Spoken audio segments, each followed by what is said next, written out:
Hello everyone, welcome to ఫరస్. నేను మీ తెలుగు అమ్మాయిని. మీకు నా వీడియోస్ నచ్చినట్లయితే లైక్ చేసి సబ్స్క్రైబ్ చేయండి. అలాగే కింద ఒక గంట బొమ్మ ఉంది కదా, దాన్ని నొక్కారంటే నేను ప్రతి కొత్త వీడియో పెట్టినప్పుడల్లా మీకు మీ మొబైల్లో నోటిఫికేషన్ వస్తుందన్నమాట. అలాగే మీకు తెలిసిన వాళ్ళకి, స్నేహితులకి, ఫ్రెండ్స్కి వాట్సాప్ కానీ, ఫేస్బుక్ కానీ, హైక్ కానీ ఏ మీడియం ఉంటే ఆ మీడియంలో షేర్ చేసి నాలెడ్జ్ని పంచుకోండి. సో ఇవాళ మనము తెలంగాణ గవర్నమెంట్ స్కీమ్స్ అనే కొత్త సిరీస్ని స్టార్ట్ చేస్తున్నాము.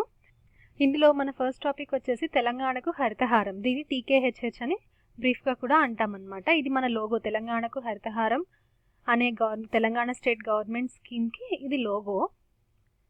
సో ఫస్ట్ అసలు బ్యాక్గ్రౌండ్ చూసుకుంటే మనము ఈ స్కీమ్ ఎందుకు లాంచ్ చేయాల్సి వచ్చిందంటే, national forest policy of India ప్రకారం 33%, 33% ఏరియా, మొత్తం జాగ్రఫికల్ ఏరియా, ఒక స్టేట్లో మొత్తం జాగ్రఫికల్ ఏరియాలో 33% అనేది ఫారెస్ట్ ఆర్ ట్రీ కవర్ ఉండాలి. ఇది మినిమం అన్నమాట. This is the minimum standard. So మనకి తెలంగాణలో ఈ లెవెల్ని టచ్ చేయడం కోసం మనకి సీఎం కేసీఆర్ గారు ఈ కొత్త స్కీమ్ని లాంచ్ చేశారు. అసలు ఎందుకు ఈ 33% అసలు ఎందుకు మెయింటైన్ చేయాలి అంటే, ఎన్విరాన్మెంట్లో stability and ecological balance maintain చేయడం కోసం చేయాలి. ఇక్కడ ఎన్విరాన్మెంటల్ స్టెబిలిటీ అంటే పర్యావరణ స్థిరత్వం, ఎకలాజికల్ బ్యాలెన్స్ అంటే పర్యావరణ సమతుల్యత. ఈ సమతుల్యత, స్థిరత్వం అనేవి కాపాడుకోవడానికి మన పర్యావరణంలో ఈ 33% మనం కనీసం మెయింటైన్ చేయాలన్నమాట. అలాగే ఈ అడవులు, వృక్షాలు అనేవి లేకపోతే ప్రతి జీవరాశి, మనిషి కానీ, జంతువు కానీ, వేరే వృక్షాలు కానీ ఈ కనీసం ఈ విలువ పాటించడం చాలా ముఖ్యం అన్నమాట, వాళ్ళందరూ బతకడానికి, సస్టైన్ అవ్వటానికి. సో ఇక్కడ చూసుకుంటే మనం ఈ హరితహారం అనే గవర్నమెంట్ స్కీమ్ని సీఎం కేసీఆర్ గారు లాంచ్ చేశారు. ఇది ఎక్కడ అంటే చిలుకూరు, రంగారెడ్డి డిస్ట్రిక్ట్. ఈ చిలుకూరు అనేది గుర్తుపెట్టుకోవడానికి మీరు మనకి చిలుకూరు బాలాజీ ఉన్నారు కదా, అలా మీకు బాగా గుర్తుంటుంది. ఇది చాలా ఇంపార్టెంట్. ఏ రోజు లాంచ్ చేశారనేది చాలా చాలా చాలా ఇంపార్టెంట్. మీకు ప్రిలిమ్స్లో అడగచ్చు, మెయిన్స్లో ఆన్సర్ రైటింగ్ కూడా చాలా యూజ్ అవుతుంది. ఎప్పుడంటే July 3, 2015 అనమాట.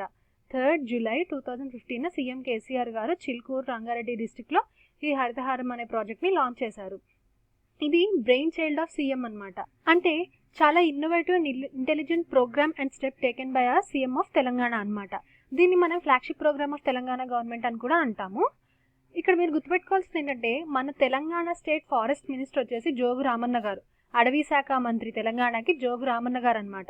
ఇది మనకి ఫ్యాక్చువల్ క్వశ్చన్స్లో, ప్రిలిమ్స్లో అడగచ్చు, అలాగే మెయిన్స్లో ఆన్సర్ రైటింగ్లో కూడా చాలా చాలా యూజ్ అయ్యే మినిస్టర్ అనమాట. ఈ నేమ్ బాగా గుర్తుపెట్టుకోండి. అలాగే అసలు మీరు ఈ హరితహారం అనే ప్రాజెక్ట్ ఇనిషియేట్ చేశారు కదా, ఎందుకు చేశారు అని అడిగితే, ప్రజెంట్ మన తెలంగాణలో 25.16% మాత్రమే ఫారెస్ట్ ఏరియా ఉందన్నమాట. ఈ టోటల్ 25.16%ని 33%కి ఇంక్రీజ్ చేయడం కోసమే హరితహారం అనే ప్రాజెక్ట్ని లాంచ్ చేయడం జరిగిందనమాట తెలంగాణ స్టేట్లో. అయితే దీని యాక్షన్ ప్లాన్ వచ్చేసి మనం 3 సంవత్సరాలు పెట్టుకున్నారు. ఈ 3 సంవత్సరాల్లో సంవత్సరానికి 800 కోట్లు 3 సంవత్సరాల పాటు అలొకేట్ చేశారనమాట ఈ హరితహారం అనే ప్రాజెక్ట్కి. టోటల్ టార్గెట్ వచ్చేసి దీనికి 230 crore ప్లాంట్స్ని ప్లాన్ చేయడం మొత్తం 3 yearsలో. అందులో 130 crores వచ్చేసి నాన్ ఫారెస్ట్ ఏరియాస్లో, 100 crores వచ్చేసి ఫారెస్ట్ ఏరియాస్లో ప్లాన్ చేయాలనుకున్నారనమాట. ఈ నాన్ ఫారెస్ట్ ఏరియాలో ప్లాన్ చేయాలని 130 కోట్లు, 10 కోట్లు వచ్చేసి హెచ్ఎండిఏ ద్వారా ప్లాన్ చేశారు. అలాగే మిగిలిన 120 కోట్ల విత్తనాలని కూడా నాన్ ఫారెస్ట్ ఏరియాస్లో ప్లాన్ చేశారనమాట.